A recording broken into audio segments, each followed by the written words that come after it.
Perfect. So, Elizabeth, how are you today? One, how are you? I'm doing good. I mean, what better way to have a Sunday afternoon with someone as talented as you, right? Yep, beautiful day here today. I love it. I love it. So, welcome to the show. It is so cool and amazing to have you here. Before we start, I have to give you a proper welcome for someone as talented and amazing as you. So, let me show you. There you go. Love it. On Epic, I know. And thank you so much for being here. It is amazing. It is amazing. So, starting with the whole interview now, tell me how your acting career started. So I grew up acting. I was always doing plays and putting on theater with my friends. I also did a lot of ballet and performed throughout the year. Grew up in Berkeley, California. And in college, I started acting in short films and student films. I went to UC Berkeley. So when larger productions would come to San Francisco, I would also go out for those roles. And after college, I came to LA and acted here in LA for about a year before taking an office job. And I did that for a little while, but my heart was always still in acting and also And so in 2015, when we had this Oscars award ceremony where I was watching it online, and there were no Asian Americans represented in any of the films or TV or productions anywhere in the entire Oscars, and there were several jokes about Asian American actors, and I'm half Asian and half Caucasian, and so for me, I felt that was action for me to get back into acting and writing. I really wanted to see more representation, and so I started going out for parts again. I started taking classes again, and started writing projects at the same time, and I couldn't be happier. I love that. That is such a cool story. I love that. And also, it's so interesting, right? That whenever you will either see something or do something, whenever it clicks in your head, you're like, I want to do that. Definitely, yeah. Amazing. So, in 2018, you were in Hack My Life, Barcodes, The Splurge. Tell me, were those like some of your first projects? And what can you tell me from those first experiences? So 2018, I just moved back to Los Angeles from the Bay Area, and I booked a couple small roles. Hack My Life is this TV show here in LA. It was one of the first things I booked when I moved here, and I played a chef on it, and that was really fun. Barcodes was a music video that this director, Keon, had cast me in as an android, and even though it's a music video, it was very narrative. We actually did stunt training before we shot the music video, in which I trained with Arnold Schwarzenegger's stunt coordinator, and he taught me how to cool. It was really cool. He was amazing, and I learned how to do the Black Widow leg move, where you climb up on someone and strangle them with your legs and pull them down, and that was really fun. That's so cool. Yeah. So that stunt, for me, I felt safer if I was tumbling onto mats. But when we were shooting the music video, the person with the mats was called, like they were done for the day earlier than I was. And for some reason, they packed up their mats and took them with them. So when it was time for me to do my stunt, no mats. And they started putting down like cardboard boxes and foam in between and making makeshift mats. I was like, we're going to do the stunt on this cement floor on this. And like, if you don't feel safe, just let me know. But I'm really good at tumbling, and I know how to catch the momentum so that you don't impact on the able to do it quickly, but that's definitely a challenging moment. But yeah, those were some really fun projects that I did kind of early on when I first moved here, and I was really grateful for those opportunities. That's so cool. That's badass plus two, let me tell you that. That is so cool. That is so cool. Wow. So then in 2019, you were in Cold Mountain, Glass House. Tell me a little bit about those projects, but also what were some of the challenges that you had when you were recently started with your acting career? So Glass House was really interesting because it was actually shot back up in the Bay Area, and it was created by this director, Henry Kim, who really work with him. He doing a lot of commercial in the Bay Area, and a real estate friend of his was selling a house and had hired him to do a commercial for this high-end house. And so another mutual friend, Timothy, had recommended me for the role of the wife in his commercial. And when I spoke to him, he said, I actually want to do a short film at the same time. And so I want to shoot a short film at the same incredible location. So he sent me a script, and we actually went back and forth with the script and changed it a little bit. And he was very collaborative, worked with all the actors. The actors have input into the story. So even on set, the actors and Henry, we were all together creating this story, like developing the drama. It turned out to be a love triangle between the husband and the wife and a former boyfriend. So the husband was a writer, an architect. The wife was a writer. And when they have a holiday party, it turns out that a friend of his is also her ex. He didn't realize it, and so it creates this drama in their lives. And so he had created the commercial first, that came out, and the short film, it sat for a little while, and there were some issues with it. So I offered to help with post-production, and I came in and I ended up editing it myself. And we had after post sound and some post work on it, it actually did very well at festivals, and then went on to Amazon for a while. So that's really a great experience, seeing a project through from to completion. And yeah, sometimes stories stick with you. That one definitely, I felt like there were some moments when we were a story that were so beautiful that as an actor, it really sticks with you. So that was great. Gold Mountain, a mutual friend of mine, Kerwin Burke, and he's doing a web series also up in the Bay Area. So these are two projects that are up in the Bay Area. It's funny that once you move to LA, sometimes things call you back to the Bay Area. But he was doing this drama about the gang wars in San Francisco. And so it's an ongoing project. I think he still has future seasons that he'd like to create, but he cast me as the girlfriend of one of the main gangsters in season 2 of Gold Mountain, and that was really cool to work with so many people I knew, and great eye for drama. I love it. I love that. So then, so then between 2020 and 2021, you were in Pump, Home Alone 4, A Pandemic, 50 Fans Celebrate, The Next Unicorn, and Tears at the Edge of the World. So tell me, like, what are usually some of the steps that you take, in order to prepare a character? Now, I understand, of course, that depends on the role, of course, but what is usually kind of the first things that you always do to kind of start like kind of this creation for the character? So when I first get a script, I like to read it through once, all the way through, without interruption. I think that's important. It allows your subconscious thoughts and ideas to play out when you're reading it for the first time, to really picture it. Yeah. Imagine, what this would look like, what this would feel like, what this would sound like. And then once I do that, I print it out and I read it again and I take notes. And I know about this character and how this character is different from the other characters. And then I use Uta Hawkins' actions, and I will action out each line, because everything that you say could be said in a million different ways. You could say it, in a way, or a happy way, or a sad way, and it depends on the actions that you put behind the words. And so I do that, and then once I've rehearsed it a lot of times, so it's in my body and those actions, then I forget them, I throw them away. And that also involves, like, how do you hold yourself? What kind of voice do you use? Do you have an accent? What are your preconceived notions as a character? What all those things will play how you play the character. Okay, so I mean, it's a whole other process, right? The fact that maybe for some people might think that it's just learning your lines and that's it. Oh no, that's the easy part.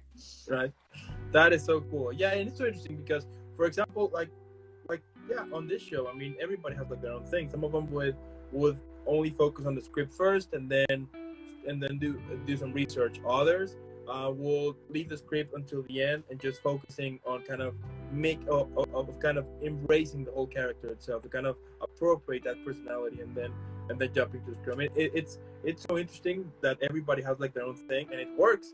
And it also the fact that, because I think, right, that by the end of the day, as an actor, what you want is your character to be relatable for the audience, right? For the audience to remember it, right? So Definitely. I think that as an actor, if you make it true to yourself and you put your own experiences behind it, yeah, that truth in you, other people, that will resonate with their truth. They will see that as true to life, and it will be powerful for them as it relates to their experience. I love it. I love it. Yes. And what would you say that could be one of the challenges when you are preparing character? Well, it depends on the project, but a lot of times I'll get an audition from an agent and it will be very limited information. You'll have some sides, you'll have a breakdown, but you don't know the whole story. I love it when I get the whole script and I can read the whole script from time to time. Fantastic, because the more information I have about my character and the situation, the more I have to work with. I'll make it up for myself. I'll give myself reasons why this character is in this place at this time, why they're doing what they're doing, why they have these motivations. And so even though I don't know the information, I will come up with my own scenarios to help. Okay. Can you repeat the last thing, because he was lagging? So it was basically it cut off. Yeah, I'll make up the information that I don't have to fill in the gap. Then later, if I do get cast in it and there's something contradicting that, then obviously I'll shift it and change it. But at least that fills in the character for me to make those choices. Okay. Wow. And what do you like the most? Like your number one thing that you love the most about playing a character? I love the challenges of it's very different from myself and experiencing the extreme ups and downs. So you got to take on the shell of a new character, become that person for a little while, go through the high point of despair, intense anger or grief, and you experience that for a little while, and then you get to be yourself. And it's feeling very spiritual in a way to get to experience that as a different person and do that for other people to see, because they will then experience it themselves as seeing character, and it then is for the greater good. Okay. Plus, I think also it's really cool to kind of be somebody else for a while, right? Kind of, I mean, I would assume that it's kind of refreshing to play somebody else and then return to be you once it's done. Yeah, definitely. It's really fun. I love it. And like, what has been some of your favorite characters you have played that you have played at the moment? So recently I just played Julie Jones in Memory Scanner. That was the feature film. We just had a limited screening at the Regal Live, and she was a wife, gone through marriage, and her she has a teenage daughter, and they go on a trip in the mountains while her husband's back in New York, and some terrible things happened to her. But she was a really interesting person with some deep issues that I had to work on for a while to kind of get there. I loved playing the wife in Glass House also. I thought she was really interesting, who was struggling to find her identity and with dealing with narcissism. That was very interesting. I really like a lot of the scenes I also have worked on recently. I was working on something from Venus and Fur, which was very challenging because you switch accents. She starts off with this Brooklyn accent, and she's like a tough street walking New Yorker, and then all of a sudden play, and she has a British accent, and then later on she actually plays a goddess. So being in the storyline was very interesting. I love it. And what advice could you give to those who recently started acting? I'd say focus on the process, focus on what you love, dive into that. It is a marathon, not a sprint. And if you love it, focus on what you love, and it will carry you through. Okay. I love it. I love that. And now, besides acting, you also direct. and you have directed several projects such as Glass House, The Next Unicorn, and Deadly Numbers. But tell me, like, what were some of the challenges that you had on those projects while you were directing and acting at the same time? So when I'm directing and acting, I always have a co-director who can be behind the camera when I am in front of the camera. Yeah. And so it's really important to find someone that you trust, that you agree with their aesthetic tastes, that you guys have similar ideas. But it is challenging to switch gears like that. I'd much prefer just to act and direct in separate projects because you can give it your full attention. It's hard to split your between the two. But at the same time, I really love acting and I really love directing. I think both are aspects of similar creative, and so it's really an honor to get to do. And even though it's challenging, I'm up for the challenge. I love it. That's so cool. And you also produce. I mean, you're basically killing it. You're doing everything. That is amazing. Now you also produced The Next Unicorn, and Home Alone 4. But tell me, like, what are some of the things that you learned about producing while working on those two projects? So I came at it from a love of creating stories. Like I love visualizing them, writing them, being in them, taking the world, and kind of a can-do attitude. Like, I'll roll up my sleeves and do what you need to do to get it done.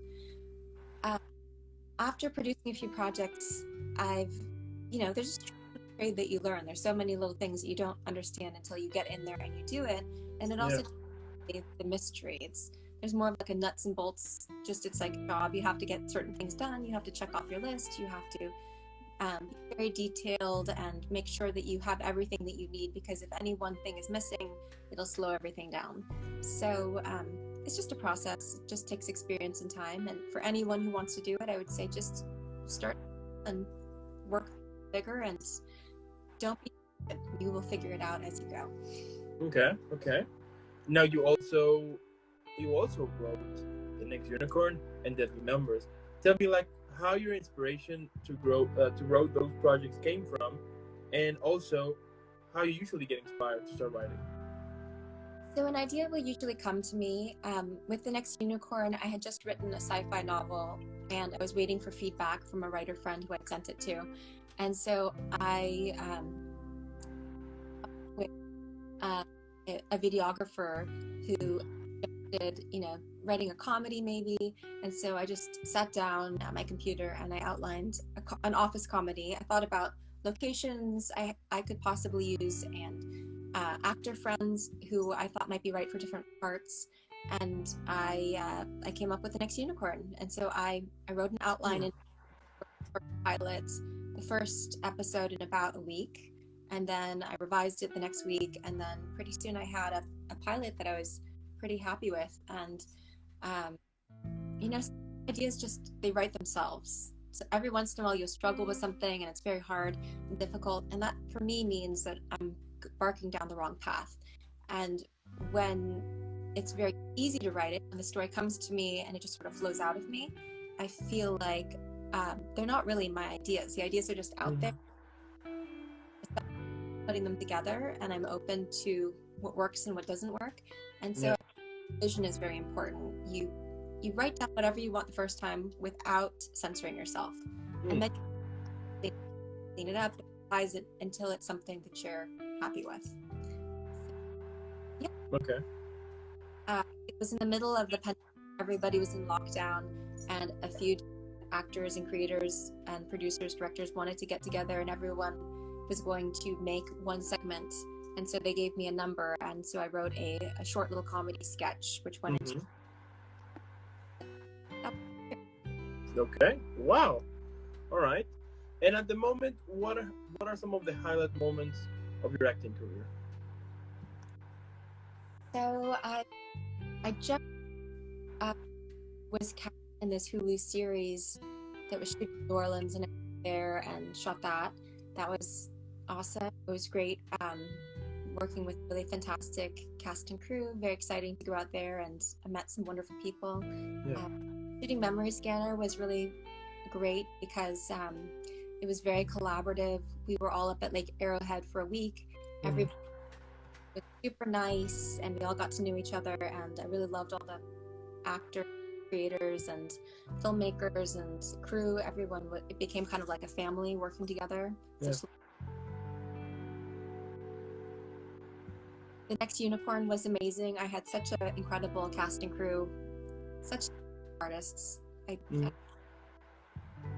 Okay. Okay. I love that. Now, if you could describe your career right now on a movie, TV show, book, or play, what would be the title of it?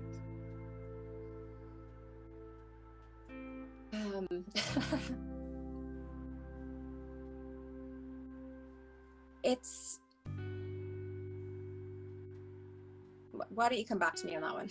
Okay, that sounds like a plan. If you could describe your career as well, but on a drink, which one would you choose?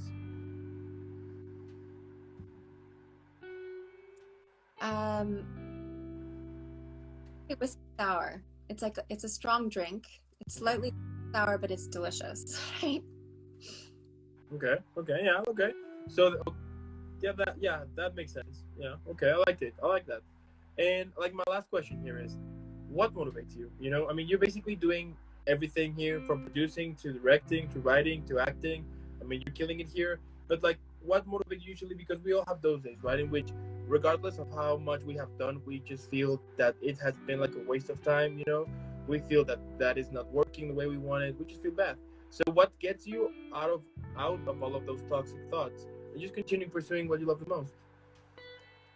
So I think meditation is very important for all people, but especially if you're in an industry that's creative.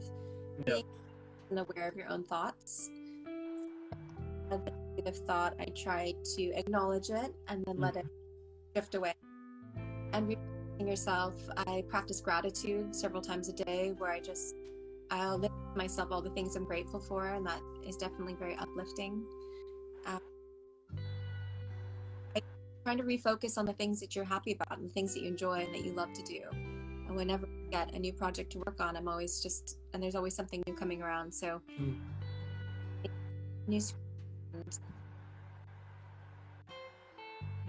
reading a new project for the first time, I take a lot of joy in all of these things.